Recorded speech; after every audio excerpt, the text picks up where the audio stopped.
할렐루야. 질서 안에서 걸으십시오. 2월달은 질서의 달입니다. 공동체 안에 영광의 자리에 오신 여러분들을 환영합니다. 널리 퍼지는 해의 질서 안으로 걷기를 선택하여 주님의 기뻐하시는 자리에 계신 여러분들을 진심으로 축복합니다. 2월은 질서의 달입니다. 질서의 달은 웃음의 달로 변화되도록 축복하신 주님께 영광 올려드립니다. 질서는 매우 중요합니다. 하나님 아버지께서는 무질서 가운데 운행하실 수 없으십니다. 하나님께서는 무질서를 허용하시지 않는다는 것은 우리는 알아야만 합니다. 주님께서 혼동 상태와 무질서를 질서로 변화시키시고 또 이런 것을 조금도 유동하지 않는다는 진리인 것을 우리는 알아야 하는 것입니다. 저번 주에도 저희가 말씀을 함께 나눠드렸듯이 우리들이 성경을 통해 창조의 말씀에 공부를 하게 된다면 세상의 땅은 혼돈 상태였고 흑암으로 덮여 있었던 상태를 하나님께서 상황이 변화될 것을 명령하셨을 때 그 혼돈과 무질서는 사라지고 선녀님께서 색채와 질서와 아름다움을 이 땅에 가져오셨음을 하나님 아버지께서는 허락하심 우리가 알고 있습니다. 또한 무질서를 허용하시지 않는다는 것을 우리들은 말씀을 통해서 인식하는 시간이 되었습니다. 하나님 아버지께서는 질서에 대한 우선순위를 중요시 여기심으로 저와 여러분들이 자신의 마음 안에서 질서를 가지고 지키시기를 결단해야 할 뿐만 아니라 삶에서 질서를 지키는 행동으로 여러분이 시작하셔야만 합니다. 하나님 아버지께서는 하나님 안에서의 영의 질서와 또 사람들 관계 안에서의 질서, 이 두 가지 영역을 모두 중요시 여기십니다. 그러므로 우리들에게도 질서 안에서 걷기를 명령하고 계십니다. 할렐루야. 옆에 분들하고 나누시겠습니다. 하나님 아버지께서는 질서 안에 걷기를 명령하고 계십니다. 우리가 질서 안에 걷기 위해서 해야 할 첫 번째는 하나님 안에서의 영적인 질서를 지키는 것입니다. 그것은 하나님께서만이 최고의 권위자이시므로 하나님의 아버지의 말씀을 따르는 것입니다. 우리 말씀을 함께 보도록 하겠습니다. 디모데후서 3장 16절에서 17절 말씀 함께 보도록 하겠습니다. 모든 성경은 하나님의 영감으로 주어진 것으로 가르치고 확신시키고 잘못을 바로잡고 바르게 행하도록 훈육하기에 유익하니 이는 하나님의 사람이 온전하게 되며 모든 선한 일에 철저히 구비되게 하려 함이니라. 아멘. 어느 나라든지 최고의 법정에서 일단 판사가 그 판결을 내리게 된다면 그것이 최고의 구속력을 가지게 되고 양측 사이에 최고 권위자가 됩니다. 소송의 패한 쪽에서 불만을 품게 되더라도 선택의 여지가 없이 또 판결에 순종해야 하는 것입니다. 우리들이 자신의 마음에, 여러분의 마음 안에 하나님의 말씀에 대하여 이러한 개념으로 접근하여 진지하게 하나님의 말씀을 지키시기를 저는 원합니다. 최고의 법정의 판사의 판결이 옳은 결정력을 가지고 판결하는 세상의 법이 있듯이 최고의 권위자이신 하나님 아버지께서 말씀 안에 있는 그 판결에 저와 여러분들이 순종하기를 진심으로 축복합니다. 말씀은 삶의 어떠한 상황에서도 최고의 권위자이십니다. 여러분의 사업, 또 결혼생활, 또 건강생활, 그 어떠한 문제이든지 말씀이 최고 권위자이십니다.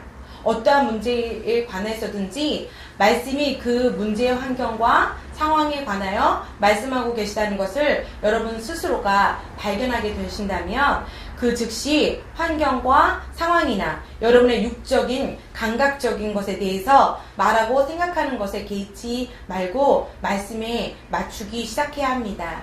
말씀을 받아들이고 항상 말씀이 말하는 대로 말하도록 훈련하십시오.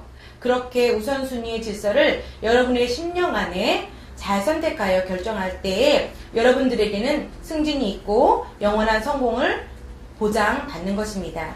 하나님 말씀이 본인 자신들이 원하는 것이 아니거나 인간적인 경험과 또 측측에 어긋나는 것처럼 보일 때 우리 성경을 잃어버립시다. 성경의 말씀을 지금 배제하고 우리가 생각합시다 라고 말하는 사람들도 있습니다. 그런 사람들은 말씀이 자신들에게 거슬릴 때 그 귀한 말씀을 받아들이지 않고 대적하기 시작합니다. 여러분 절대로 그런 사람들처럼 행동하지 마십시오.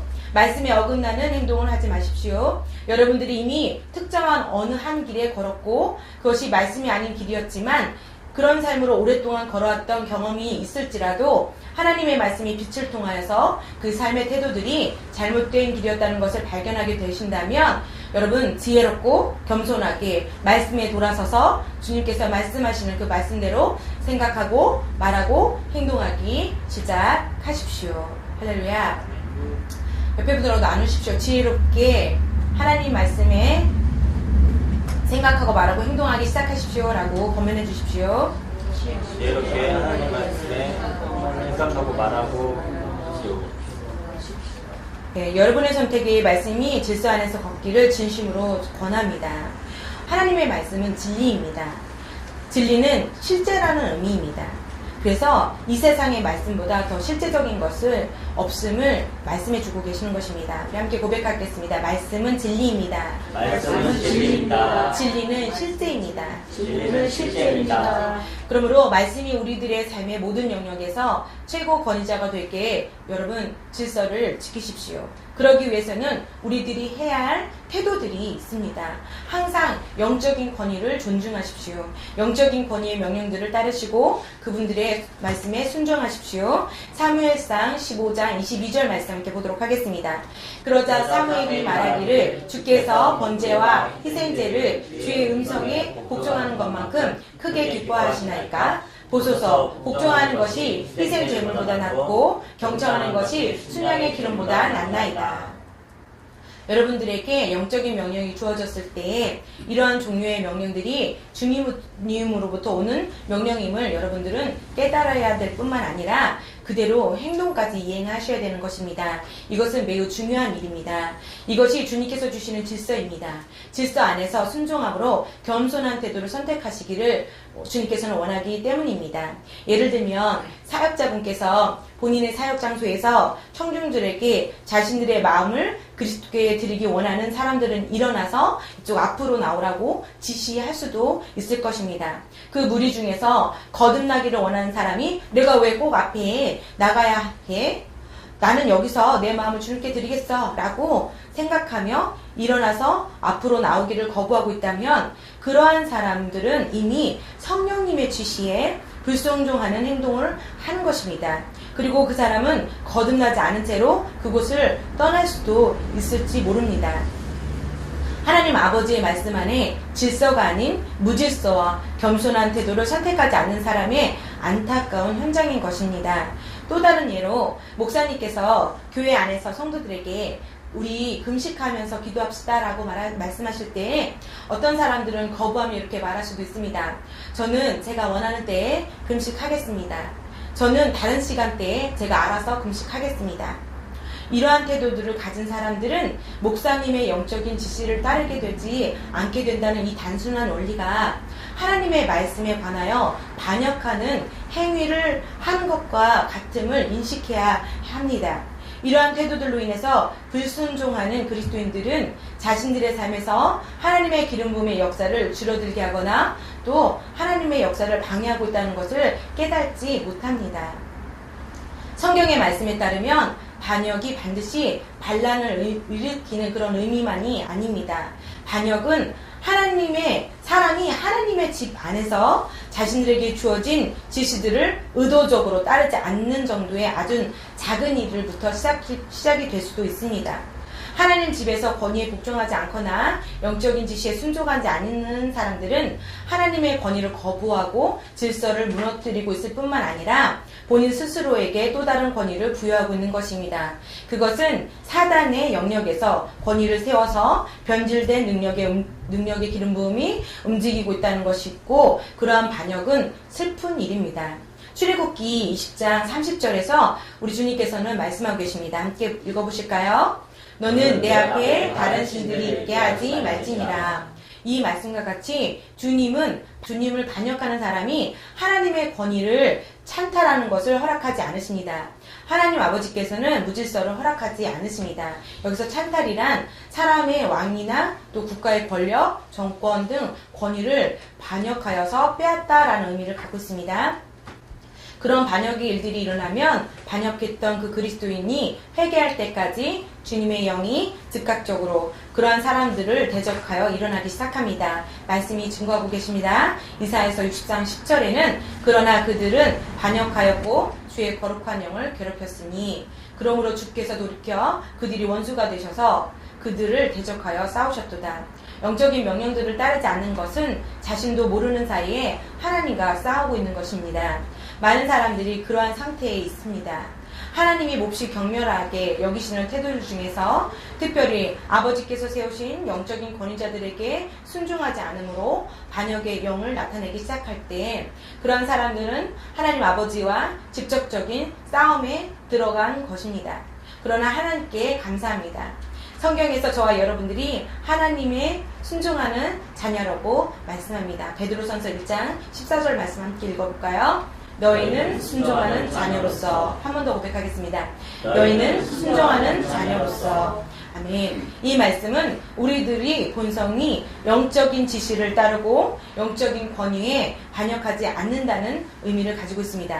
교만과 완악함과 거역하는 것들은 우리들의 삶의 일부가 아닙니다.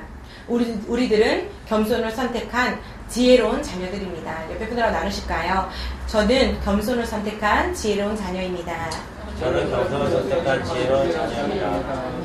우리들이 하나님의 집에서 영적인 지시를 따르고 영적인 명령이 주어졌을 때 그 말씀에 순종하여 권위에 복종하는 것을 배우고 훈련하기 시작해야 합니다. 그렇게 할 때 우리들의 삶에서 하나님의 영이 더 크게 영향력을 행사하시고 모든 영역에서 높이 솟아오르는 삶의 영향력이 일어나도록 자신 스스로를 조종하고 있는 것입니다. 영적인 권위를 존중하십시오. 영적인 권위자들을 비방하는 것을 멈추십시오. 주님의 복음을 전하는 사역자들을 비난하기 좋아하는 사람들이 있습니다. 그런 사람들은 기회가 있을 때마다 사역자들에 대해서 말하기 시작합니다. 때때로 텔레비전에서 사역자들의 좋지 못한 소식을 듣거나 어떠한 사역의 일들로 인해서 하나님의 사역자들을 대적하는 온갖 종류의 비난의 소리들을 냅니다. 그러나 그렇게 쉽게 비난하는 사람들이 알지 못하는 것 중에 하나는 그러한 사람들은 매우 위험한 장소에 자신의 발을 들여놓았다는 것을 알지 못합니다. 영적인 권위에 있는 사람들을 향하여 우리가 어떤 태도를 가져야 할지 말씀으로 여러분들이 안내를 받으시기를 진심으로 원합니다. 크리스 오야클라 목사님께서는 성도들에게 질서에 대한 가르침에 있어서 영적인 권위에 대하여 존경을 표현해야 하고 하나님의 사람들의 사역자들에 대해서 부정적으로 말하는 사람으로부터 멀리하라고 충고해 주십니다. 크리스 목사님께서도 사역자들을 비난하는 자리에 서지 않으시고 또 크리스 목사님과 크리스 목사님의 사역과 또 목사님과 함께하는 그 사역하는 제자들의 목사님들의 사역에 대해서 많은 사람들이 악담을 할 때에도 그렇게 행동하는 사람들을 비난하지 않으신다고 말씀해 주셨습니다. 하나님의 사역자들을 대하여 부정적으로 말하는 것을 멀리한다면 주님께서 여러분들을 승진시켜 주실 것이며 우리들의 삶에 있어서 하나님의 권위를 무시하고 주님의 질서를 무너뜨리는 것은 저주를 끌어당기는 것이라는 것을 대해서 우리에게 말씀해 주셨습니다. 하나님 아버지로부터 영적인 권위를 받으신 사역자들께 하나님의 질서 안에서 바른 태도를 취하여 존경을 표시하시는 여러분의 삶의 안에 아버지의 자녀들의 임한 축복들을 보게 하신 주님의 사랑에 저는 감사드립니다. 우리가 질서 안에서 걷기 위해서 해야 할 두 번째는 하나님께서 주신 사람들의 관계 안에서의 질서를 지키는 것입니다. 먼저 여러분 부모님을 공경하십시오. 출애굽기 20장 21절 함께 보도록 하겠습니다. 너는 내 아비와 내 어미를 공경하라. 그리하면 주 너희 하나님께서 내게 준 땅 위에서 내 날들을 길게 할 것이라. 여러분의 부모님을 향한 존중의 삶을 공경하며 하나님 아버지의 말씀이 질서 안으로 걷고 계시다면 여러분의 삶은 장수하고 또 평안하고 번영의 삶이 보장된 것입니다. 그러므로 여러분의 부모님을 공경하십시오. 하나님의 말씀에 따르면 이것이 약속된 첫째 계명인 것입니다. 공경하다라는 것은 그분을 인정하고 존중하고 전심으로 존경하고 경의를 표현하는 것입니다. 그러므로 부모님을 존중하며 받아들여야 합니다. 부모님의 역할을 인정해드리고 또 여러분의 삶에 투자한 부모님의 헌신을 귀하게 여겨야 합니다. 부모님을 사랑하고 부모님에게 감사를 표현할 수 있는 모든 것을 여러분 다 하십시오. 부모님께 무난하고 친절하게 말해드리고 또 존중에 표현하는 태도의 존중의 대화의 태도에 대해서부터 여러분 시작하십시오. 부모님께 함부로 대하고 또 짜증을 내는 것은 잘못된 것입니다. 여러분이 부모님의 의견을 동의하지 않더라도 겸손하고 예의 바르게 자신의 의견을 표현하는 것은 마땅한 본분입니다. 설령 부모님이 여러분들에게 상처를 주고 여러분들을 심하게 다루었을지라도 사도 바울이 말한 것을 기억하십시오. 악에게 지지 말고 선을 행함으로 악을 이기라.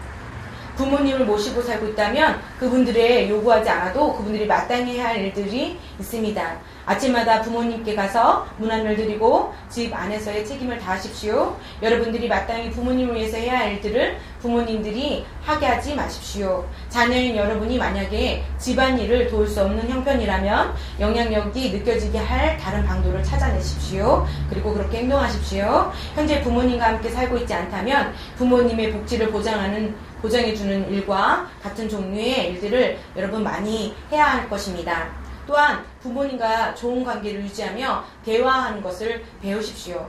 어떤 사람들은 자신들을 낳아주신 분이 자신들을 길러주었지만 반면 다른 어떤 사람들은 낳아주신 분과 길러주신 분이 다를 수 있습니다. 여러분이 어느 부류에 속하든지 여러분을 낳아주신 분과 길러주신 분들을 모두 공경하십시오. 성경의 말씀은 부모님을 공경할 때 이 땅에서 날들이 길게 될 것이고 그리고 축복을 보장하셨습니다. 이것은 변하지 않는 영원한 법입니다. 신명기 5장 16절 말씀 함께 보겠습니다. 주 너의 하나님이 내게 명령한 대로 내 아비와 내 어미를 공경하라. 그리하면 주 너의 하나님이 내게 준 그 땅에서 내 날들이 길어지고 내가 잘 되리라. 마가복음 7장 10절 말씀도 보도록 하겠습니다. 모세가 말하기를 내 아버지와 내 어미를 공경하라고 했고 또 아버지나 어머니를 저주하는 자를 죽이라고 하였거늘. 골로새서 3장 20절입니다. 자녀들아 모든 일에 부모에게 순종하라. 이것이 주를 참으로 기쁘시게 하는 것이라. 여러분 그리스도 안에서 주님을 기쁘시게 해드리고 싶다고 고백한 적이 있으십니까? 먼저 부모님에게 공경을 표현하시고 부모님들에게 짜증을 내거나 그 대화에서 친절하게 말하는 것을 훈련하십시오. 사람들에 관해서 질서에 관해서 말씀드리고 있습니다. 또한 아내들이 가져야 할 질서에 대해서 보겠습니다. 아내들이여 자신들의 남편에게 복종하십시오. 골로새서 3장 18절 말씀입니다. 함께 보도록 하겠습니다. 아내들이여 너희는 너희 자신의 남편에게 복종하라. 그것이 주 안에서 합당한 것이라. 결혼에 있어서 아내의 임무는 자신의 남편에게 복종하는 것입니다. 옆에 만약에 여러분이 아내라면 다른 아내분에게 말씀을 나눠주시기 바랍니다. 아내의 임무는 자신의 남편에게 복종하는 것입니다. 네. 아내는 자신의 남편을 존경하고 존중해야 합니다. 세상에서는 이것이 이상하게 들리겠지만 아내인 자신이 거듭났다면 이것은 결혼에 대한 하나님의 표준이며 하나님께서 주신 질서인 것입니다.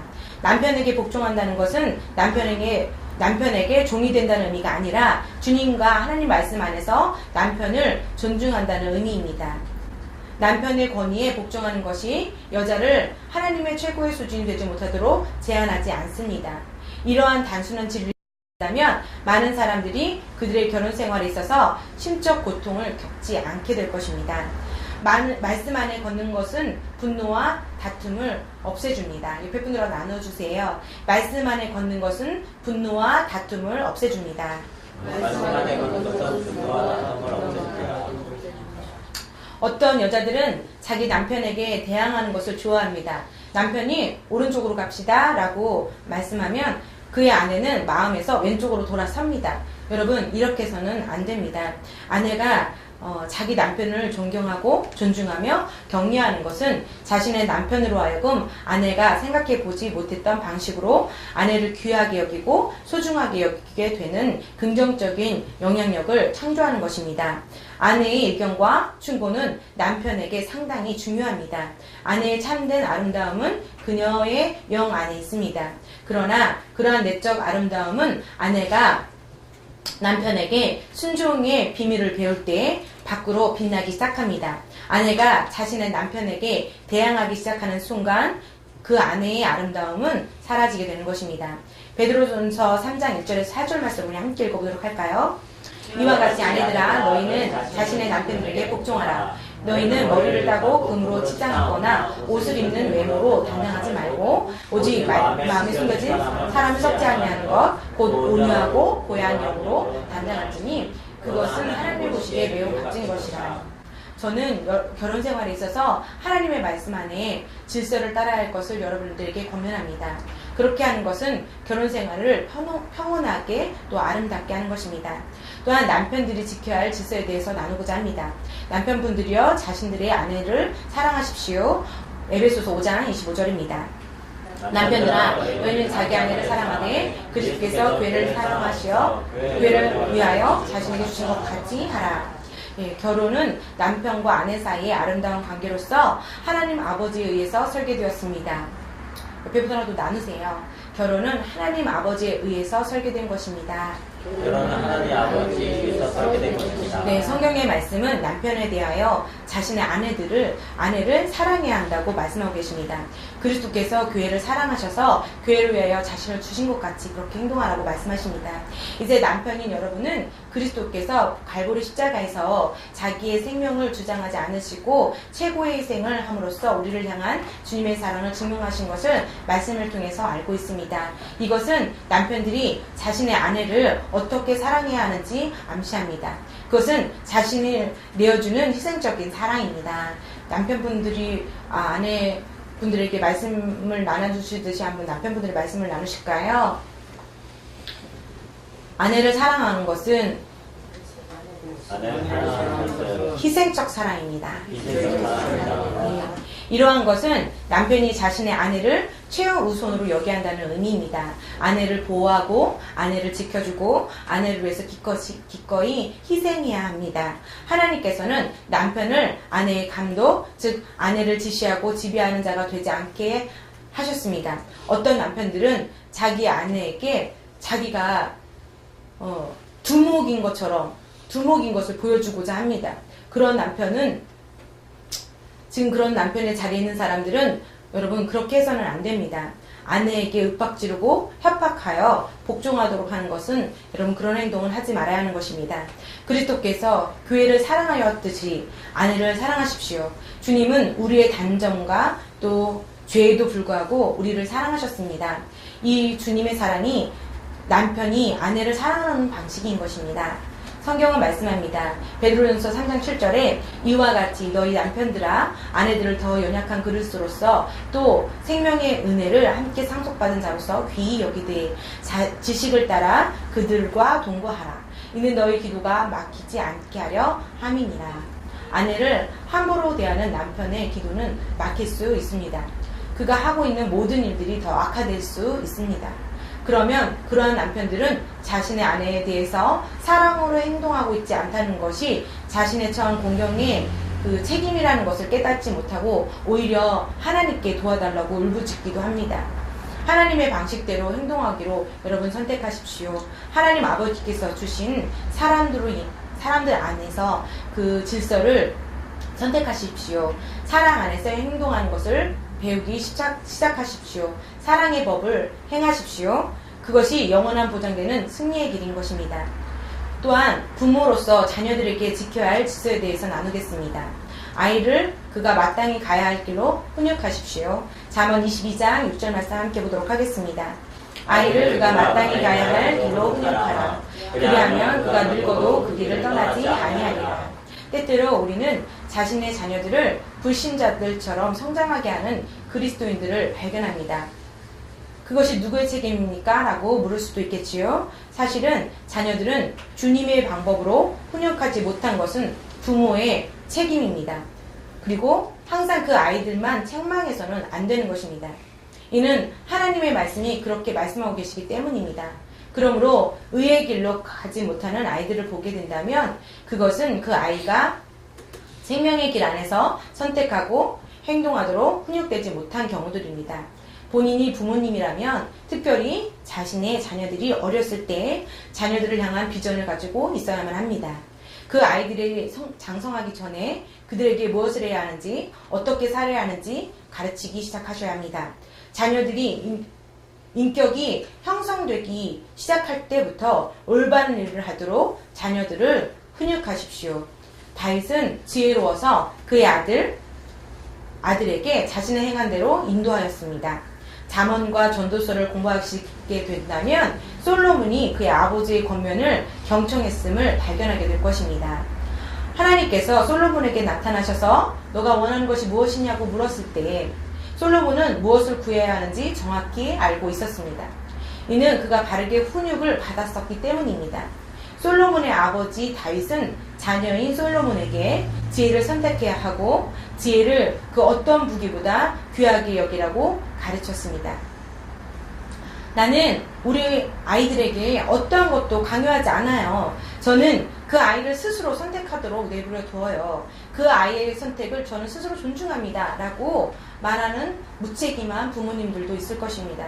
그러나 성경은 그렇게 가르치고 있지 않으십니다. 부모의 역할은 자녀들을 먹여주고 옷과 집을 제공해 주는 것 그 이상인 것입니다. 부모님은 부모로서 오늘날 세상에 만연하고 있는 악으로부터 자녀들을 보호하고 지켜주며 자녀들의 의의 길을 가도록 지도해야 합니다. 부모님은 말씀을 서로 나누십시오. 하나님의 말씀으로 보호하고 하나님의 말씀으로 지켜주며 하나님의 의의 길을 가도록 지도해야 합니다. 아멘. 인생에서 우리가 무엇을 선택하는가는 우리가 가지고 있는 정보에 의해서 영향을 받는다는 것을 잊지 마십시오. 그러므로 자녀들이 성령의 감동으로 인한 정보에 노출되어 있지 않을 때에 자녀들이 세상에서 발견하는 정보들만 취할 것입니다. 그렇게 된다면 그들이 기초의 결정을 내리게 될 것이고 그리고 그 자녀들은 어리석음을 선택하게 될 것입니다. 자녀들이 이런 어리석은 자리에 서지 않도록 여러분 그러한 길을 허락하지 마십시오. 자녀들을 하나님의 말씀으로 훈육하십시오. 그렇게 한다면 자녀들은 성장하면서 하나님의 말씀에서 떠나지 않을 것입니다. 이것이 하나님의 질서를 소중히 여기는 태도들인 것입니다. 또한 여러분 상위권자에 대한 질서에 대해서도 우리 보도록 하겠습니다. 세상의 모든 상위권자들에게 사랑의 원리로 적용하십시오. 요한일서 4장 7절 말씀을 우리 함께 읽어보도록 하겠습니다. 사랑하는 자들아 우리가 서로 사랑하자. 이는 사랑이 하나님께 속한 것이기 때문이라. 사랑하는 사람은 누구나 하나님께로부터 태어났으며 또 하나님을 아느니라. 사랑은 결코 실패하지 않는다고 성경은 말씀하고 계십니다. 이것은 당연한 일인 것입니다. 옆에 분으로 나누실까요? 사랑은 결코 실패하지 않습니다. 사랑은 결코 실패하지 않습니다. 사랑은 결코 실패하지 않다고 성경의 말씀이 증거하고 계십니다. 옆에 두 분으로 나누실까요? 사랑은 결코 실패하지 않는다고 성경 말씀하고 계십니다. 예수님께서 우리를 위해서 십자가에서 돌아가시게 한 것은 사랑이었습니다. 사랑은 하나님의 본성입니다. 옆에 분으로 또 나누실까요? 사랑은 하나님의 본성입니다. 하나님은 사랑하시는 하늘의 아버지이실 뿐만 아니라 사랑이 인격화되신 분인 것입니다. 하나님 아버지께서는 사랑의 원리에 의해 활동하시며 아버지의 자녀인 우리도 그렇게 사랑하기를 원하십니다. 성경은 성령에 의해서 하나님의 사랑이 우리 마음에 부어졌다고 말씀하고 있습니다. 그러므로 사랑 안에서 행하는 것이 하나님의 자녀로서 자연스러워야 합니다. 공적인 시댁이나 처가의 친척, 또 비협조적인 형제자매, 또 잔소리하며 괴롭히는 상사 이런 분들은 그들이 누구든지 하나님의 사랑은 모든 상위권자의 음성을 다르게 듣게 하시고 또 그들의 행동과 동기를 다른 각도로 보도록 도우십니다. 여러분 주변에 있는 모든 사람에게 사랑의 원리를 적용하여 관계하기로 결정하십시오. 의식적으로 사랑 안에서 행동하기로 결심할 때 다른 사람의 상처를 주는 말이나 행동을 관대하게 응수해 주는 것이 쉬워질 것입니다. 성경의 말씀은 우리들에게 설득하십니다. 차라리 속임을 당하는 것이 낫지 아니하냐? 다시 말씀드리겠습니다. 너가 차라리 속임을 당하고 속는 것이 낫지 않겠니? 이렇게 우리에게 말씀하고 계십니다. 하나님께서 우리들에게 사랑의 원리를 적용하고 또 주변에 결정을 가진 윗권위의 사람들에게 관대하라고 다른 방법으로 우리에게 말씀하고 계신 것입니다. 여러분들에게 불친절하거나 비호의적이거나 또 여러분의 상위권자들이 그런 태도를 가진 지도자 사람일지라도 한결같이 사랑하기로 선택하십시오. 이러한 상위권자들로 인해서 우리들은 손실과 상처들을 잊기로 결심해야 하는 것이 또한 필요합니다. 잘못된 사람들과 세상의 상위권자들을 용서하십시오. 옆에 분들을 나누실까요? 잘못된 사람들과 세상의 상위권자들을 용서하십시오. 사랑은 잘못된 것을 기록하지 않습니다. 오히려 사랑은 용서합니다. 그러므로 항상 사랑의 원리를 적용하십시오. 하나님께서는 육신적인 생각으로 모든 사람들을 평가하는 기준을 초월하길 원하십니다. 하나님 아버지께서는 여러분들의 상위권자들이 훌륭하거나 친절하기 때문에 사랑하라고 말씀하는 것이 아니라 하나님께서 모든 사람을 사랑하라고 하셨기 때문에 사랑하기를 원하십니다. 하나님께서는 더 높은 길인 사랑의 길을 우리들이 선택하기를 원하십니다. 그렇게 할 때 육신적인 감정들은 하나님의 말씀에 일치하게 되고 조건 없이 아버지의 사랑을 할 수 있는 능력이 있음을 발견하게 될 것입니다. 모든 일에 있어서 상위권자들에게 칭찬을 받으려고 하거나 또 인정을 받으려고 하지 마십시오. 주님께 하듯이 모든 일들을 성실하게 하기로 여러분들이 마음에 결정하셔야 합니다. 이러한 태도들은 모든 관계에 있어서 변화가 일어날 것이며 선한 상위권자이든 악한 상위권자이든 간에 여러분들을 통하여 하나님의 사랑을 경험함으로 그리스도 안에 거듭난 자가 될 수 있고 또 그들이 그리스도 안의 능력으로 항상 승리하는 자들이 될 수 있기 때문입니다. 또한 우리가 살고 있는 나라에 대해서 평안을 구하고 대통령과 지정자들과 정치인들을 위해서 주님께 기도할 책임이 있습니다. 나라의 일들을 바라보며 낙심하기보다는 나라의 평안을 위해서 중보기도하기를 시작하십시오. 지도자들이 하나님의 지혜로 말미암아 인도받도록 여러분 기도하십시오. 이러한 것은 하나님 질서 안에 있는 것입니다. 우리들이 하나님의 질서 안에 걷기 시작할 때 우리들의 삶에는 항상 웃음이 나타날 것입니다. 웃음의 나날이 될 것입니다. 옆에 분들과 나누실까요? 하나님의 질서 안에 걸으십시오. 하나님의 질서 안에 걸으실 때에 항상 웃음이 떠나지 않는 나날이 시작될 것입니다. 아멘.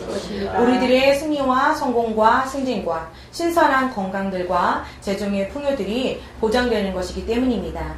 아버지의 말씀의 질서 안에서 걷는 저와 여러분이 되시기를 주님의 이름으로 감사드리며 영광을 드립니다. 할렐루야.